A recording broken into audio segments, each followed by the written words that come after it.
Sean Art Training coming back to you guys here on YouTube. Today is going to be my dual part vlog. So we're going to be doing our easy peasy protein bite ball recipe, and then we're also going to be doing a little bit of a conversation about accountability and how you can make yourself more accountable, and then a couple of tips and tricks that I like to use to make sure that I'm holding myself accountable. With that being said, if you guys do like the stuff that I've been coming up with, please go ahead and hit that like button down below, the subscribe to the right, or you can go ahead and leave a comment down below as to what you guys think about the episodes or the videos and what you guys would like to see in the future. We have many videos to come, and I'm starting to book in guest visitors for speaking as well. So if you feel like you have some enlightenment or some knowledge or a skill that you'd like to bring into healthy habits, daily lifestyles, and activity, please comment down below or send me a direct message on Instagram and we'll see where that takes us. Now with that being said, I'm going to go ahead and insert a picture right here of all of my ingredients, and then we're gonna go ahead and get started. So I've already taken the time to go ahead and pre-portion out everything. I do also have a sheet of paper here written with all of the ingredients. So we have Quaker oats, we have peanut butter, we have honey, we have our chocolate chips, graham crumbs, and then 2 types of granola. Now, when you do your protein bite ball recipe, you can basically do it with whatever you want, but your peanut butter to honey to oatmeal ratio is probably gonna stay the same. Your mix-ins are what you'll be able to adjust and change. So say you wanted a little bit of raisins or cranberries, or you know what, you wanted to take out one of these types of granola and use a special K granola. Do whatever works best for you, but write it down so that you know the serving sizes, and then if you need the help, you can send me a message and I can try and break down the macronutrients for you so you know whether you're working towards your goals or away from your goals. Now, protein bite balls usually do have a scoop of added protein in them. I am not going to do that, which means these protein bite balls are going to have anywhere from 3 till about 6, maybe 7 grams of protein per ball. Whereas if you were to add a scoop of protein powder, whatever protein powder that is, you'll probably be working up towards somewhere between 14 to 20 grams of protein per ball. Now with that being said, we're basically going to go ahead and mix our ingredients. So you want to make sure that you have a really big bowl, and you also want to make sure that you have a plate ready to go so that as you start rolling out your protein bite balls, you have somewhere to put them. All right. And so the first thing that we're going to do is we're going to go ahead and mix in our oats, and then we're going to do our peanut butter. Now, everyone has a different preference as to what peanut butter they like. I cannot stand the crunchy peanut butter. So if you're one of those crunchy peanut butter people, you go ahead and use that instead. All of the ingredients that I use are individually selected. So if you don't like the ingredients that I'm using, no biggie, just go and buy the stuff that works for you. And if you have questions about them, send me a message. I promise you, I will help you out as much as I can. Once you've got the peanut butter in there, you want to go ahead and add in your honey. Now, I've used the Bee-Made Honey-Made honey. You guys can use whatever honey you'd like again. I try and find something more natural so it has less sugar in it and less other things in it, fillers and such. So you're gonna add in your honey. This is again just for the sweetness and the texture. Without the honey, I feel like it's just a peanut butter ball, and I need something else in there so that I don't feel like I'm just eating a mouthful of peanut butter. As much as a mouthful of peanut butter is great, because I did used to eat peanut butter by the spoonful, it's just not something that I want to have for my protein bite balls. Now, when we go to mix everything, you want to make sure that you're folding the stuff in on each other. This way you're not causing a big giant blowout of the ingredients and you're blending them in together. So it's a folding type of texture or a folding type of skill to it instead of a stirring or whisking type of movement to it. As you can see, it's already kind of blended into the perfect texture already for me. And depending on how much peanut butter you use is what will have the texture set. So if you like a softer protein bite ball, add a little bit more peanut butter and a little bit more honey. And if you like them a little bit more firmer like I do, you're gonna add a little bit extra oatmeal and a little bit of extra of the granola. So now we've got our main 3 ingredients blended and mixed. We're gonna go ahead and take a look at our chocolate chips. Now, I have dark chocolate chips, so you can use whatever type of chocolate chips that you want to use, but I'm trying to be a little bit healthier with these guys, so dark chocolate chips. Anywhere between 1/4 cup to 1 cup. I have somewhere underneath the cup, so I'm just going to go ahead and dump those on in. You want to blend those guys in too. Now the chocolate chips are definitely the highlight of the protein bite ball for me, so I put in way more chocolate chips than I really should. So again, I would try and stick to about a third to a quarter cup of chocolate chips. But we all have our weaknesses, and if you're gonna be eating something like this, you're definitely doing it the healthy way by making it at home. So go ahead and indulge just a little bit more, put that extra little dump of chocolate chips in because we don't want it.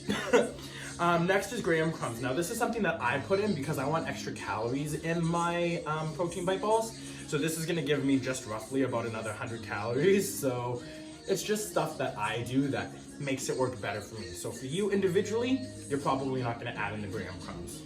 Just sprinkle that stuff in. Make sure that if you are adding the graham crumbs, you don't dump them in because graham crumbs are so fine, they'll clump together. So you wanna make sure that, again, you're folding them in. And as you start this, you're gonna start really realizing that your mixture starts to dry out. And again, like I said, that's kind of what I like to do. I like to have them a little bit drier. I don't want them to melt in my car. I don't want them to be runny, honestly. I like having firmer balls. On YouTube, they always ask, hey, is your YouTube channel child friendly? Well, with what I just said, hell no. So now that I got all my graham crumbs in there, I'm very quickly gonna have to switch from spatula to wooden spoon because I'm gonna break this thing if I keep using it. Alright, wooden spoon. Now we have your granola. Now these granolas I got from a local store. If you want to know which store, please let me know. They're on sale for $2 a bag, so it's a pretty good buy, at least in my opinion. Alright. So we're gonna go ahead and add in our granola. Now some of these chunks are pretty big, so if you want, you can break them up a little bit.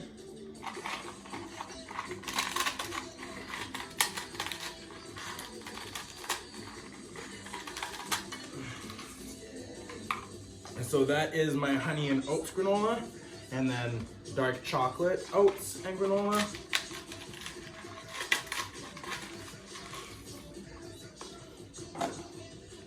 And then go ahead and bring that all together. And again, as you're doing it, it's definitely going to start to thicken up and become more stiffer. And that's almost exactly what you want to be happening.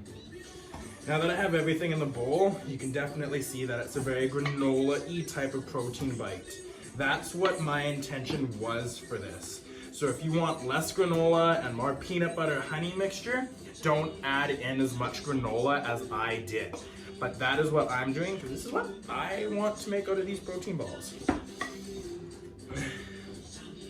Make sure to get everything blended. You should be able to scrape to the bottom of the bowl and not have any loose stuff in there. That means that everything's blended really well together.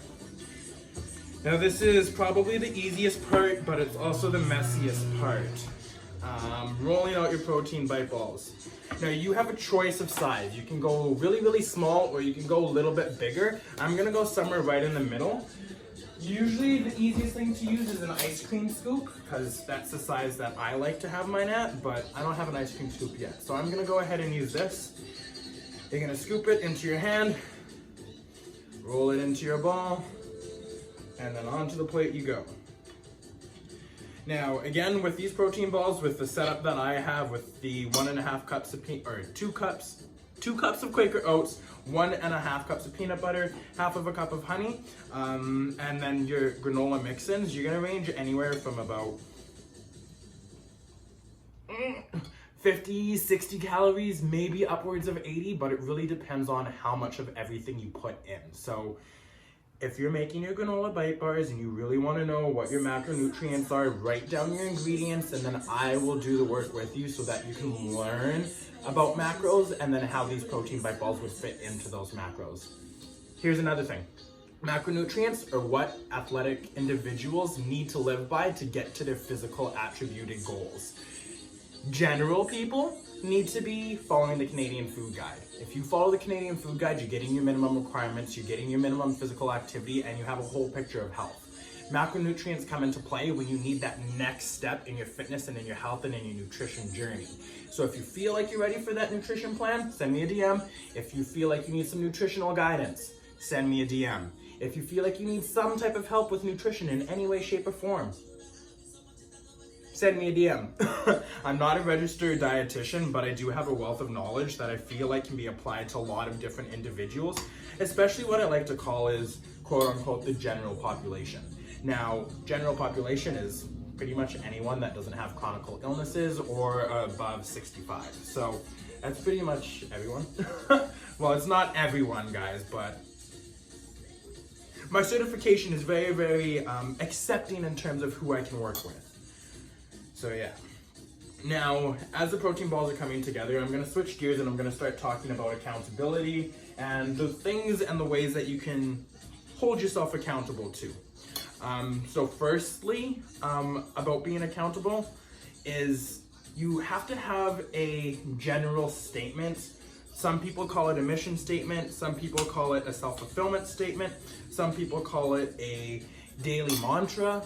It's really just a saying and a verbiage that you tell yourself to reframe a positive mindset in the direction that you want to go. So for example, mine is based around my morals, success, happiness, and trust. So I'm always pursuing my happiness. I'm always after my success, and I always have the trust in myself to make sure that I'm doing what I need to do. Now, I said that completely different how I normally do, but that's it. It just changes day to day, but it's a general statement to keep you going in the direction of where you want to be. So that's all it needs to be. So finding a mission statement, establishing what your goals are is going to be the first thing. So here's a mission statement. I want to hold myself accountable to cleaning my apartment once a week. That can be your mission statement. That is your mission statement to keep your house organized and keep your mind clean. Now, to hold yourself accountable to that, you have to know that you're going to be cleaning your apartment once a week. So here's a couple of things, tips and tricks that you can use to hold yourself accountable. The first one is to schedule it. A lot of people tell me that they can't find time for XYZ. They can't find time for the gym. They can't find time to meal prep. They can't find time to get in 10 minutes of activity per day, 150 minutes at the end of the week. I'm gonna throw a little bit of shade with that one because you make time for the things that you want to make time for. You call and you make your doctor's appointment and you know when you need to be there and you know that you need to be there 5 to 10 minutes early. You know that you have to go to work and you know that you're going to be working from 8 until 5 p.m. So you know that and you're holding yourself accountable to that. Your boss doesn't call you every single morning and say, hey, are you coming in today? I just wanted to make sure you're being accountable.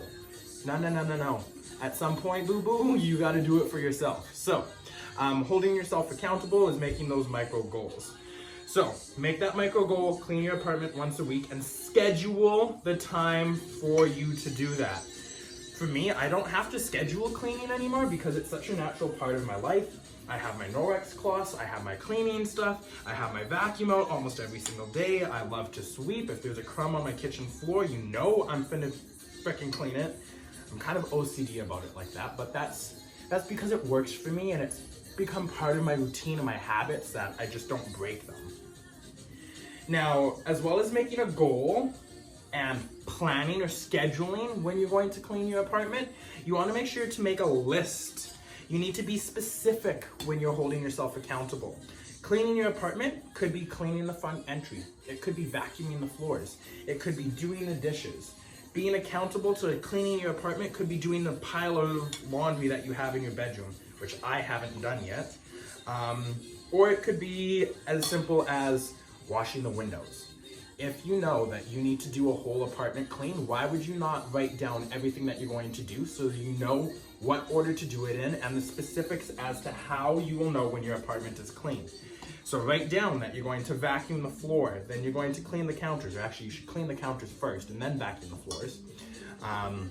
After you're done vacuuming, that's when you should clean your windows. And then after you're done cleaning your windows, you're gonna go and fold your laundry. And once you're done folding your laundry, you're gonna tidy up the bathroom. And once the bathroom's done, check it out. Your apartment's clean because you scheduled it, you set aside the time, you held yourself accountable, you established the goals, and you did it because you had a specific list. That's 5 ways to be accountable, and that's just the beginning.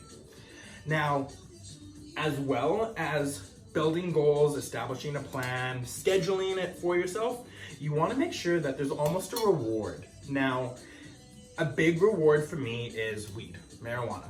It is my go-to, and I have no problem talking about it publicly because it's my one bad thing. It's the one negative thing that I do in my life. Sean, what's the worst thing that you do? I smoke weed. What's the best thing that you do? Everything else. So, my reward for myself after my apartment is clean and I've done my meal prep is to roll a big fatty, sit down on my couch, butt naked, smoke and relax. Was that too real? Probably. Some of you probably just spit your drink out laughing, and others of you are like, I sat on the couch. But you know what? That's okay, because we all do our things for ourselves, and some of us do our things for others, and I don't do this for anyone other than myself because I feel like I can help you guys by being myself. That's why I don't trim these videos. That's why I don't edit these videos.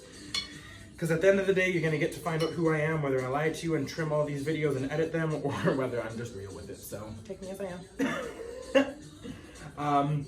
Now, back on point to being accountable. Once you've established a plan, you've set aside the time, you've made a specific list of what you need to do to make sure your apartment is clean, you're going to reward yourself. So you're going to reward yourself by having a Reese's chocolate bar, or you're going to put on an episode of This Is Us, or not This Is Us, because that is not a reward, that is crime. Put on an episode of America's Funniest Home Videos. There you go, that's an reward. Shit, I don't watch enough TV to come up on the spot with that. You're also gonna wanna make sure that with that reward, it's something that will still be pushing you to your goal. I said Reese's Pieces chocolate bar. Yes, the personal trainer said to reward yourself with a Reese's Pieces chocolate bar. Here's how you moderate that snack. Instead of having the full 3 pieces of the Reese's Pieces chocolate bar, have 1 as a reward.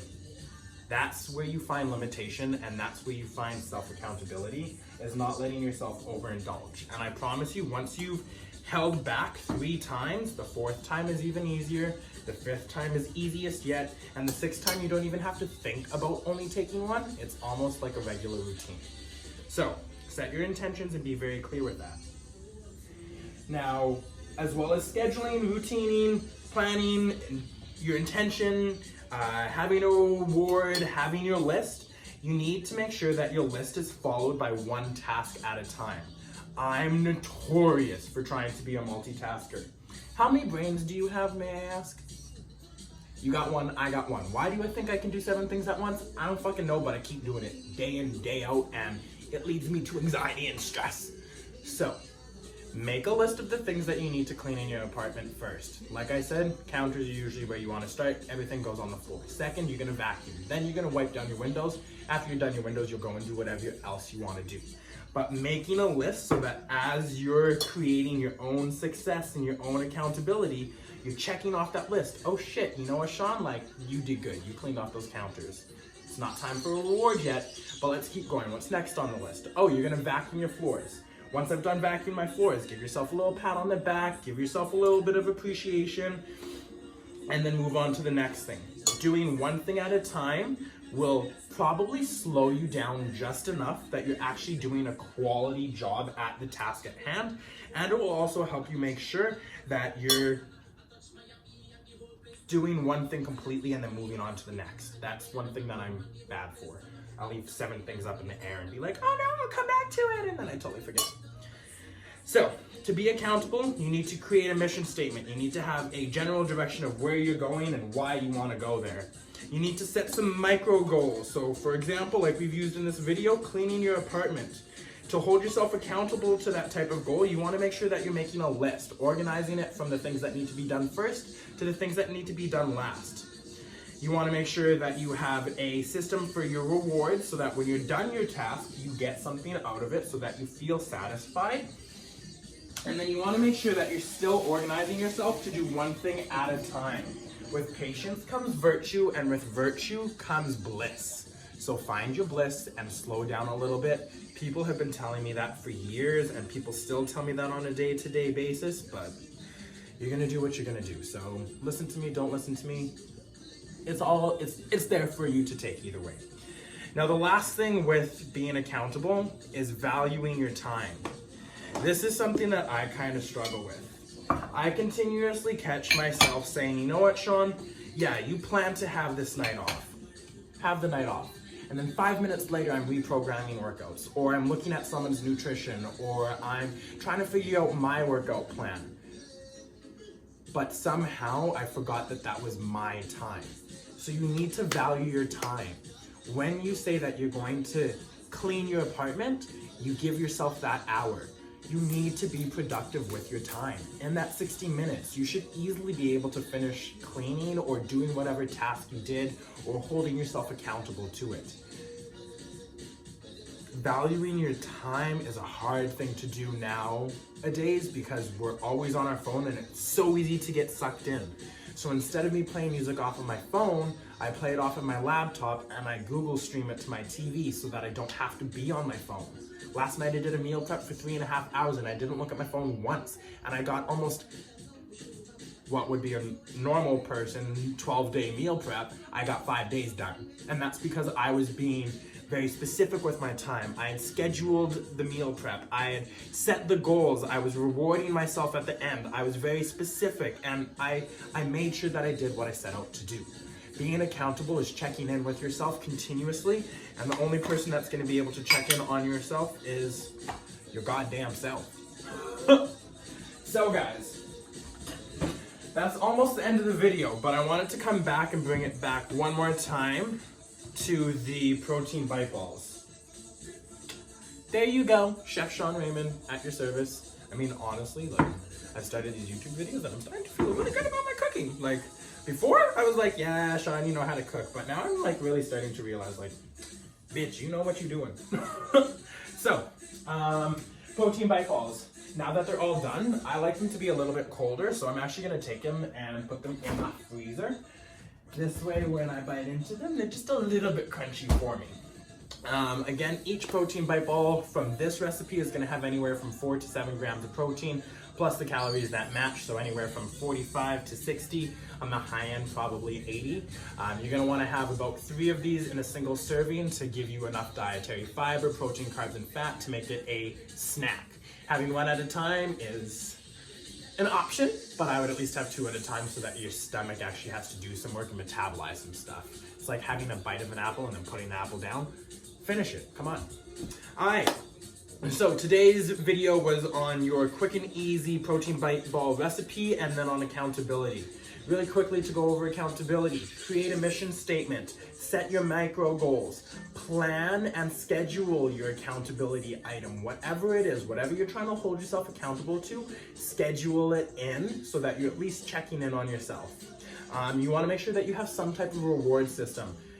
Y'all know mine is gonna be weed, yours is gonna be whatever you want it to be, but find a reward that works for you. Maybe your reward is going outside for a bodyweight workout at the calisthenics park across your street. That's another reward that I have for myself. So give yourself more than one reward as well. That way you're not overindulging on that one reward itself, and you have a couple of different avenues to go to. You're gonna make sure that you organize your mental thoughts so that you get one task done and then you move on to the next one and the next one and the next one. And then you're also gonna make sure that you value your time. When you set yourself up to be accountable, hold yourself accountable by doing what you said to do in that time. Now with that all being said, that's gonna be where I end this video today. So I hope you guys really enjoyed it. The meal prep is really easy this week, so I hope you guys enjoy that as well. If you guys want some other ideas, please comment down below or send me a direct message. And with that being said, y'all have a great freaking evening. I'll catch you next time.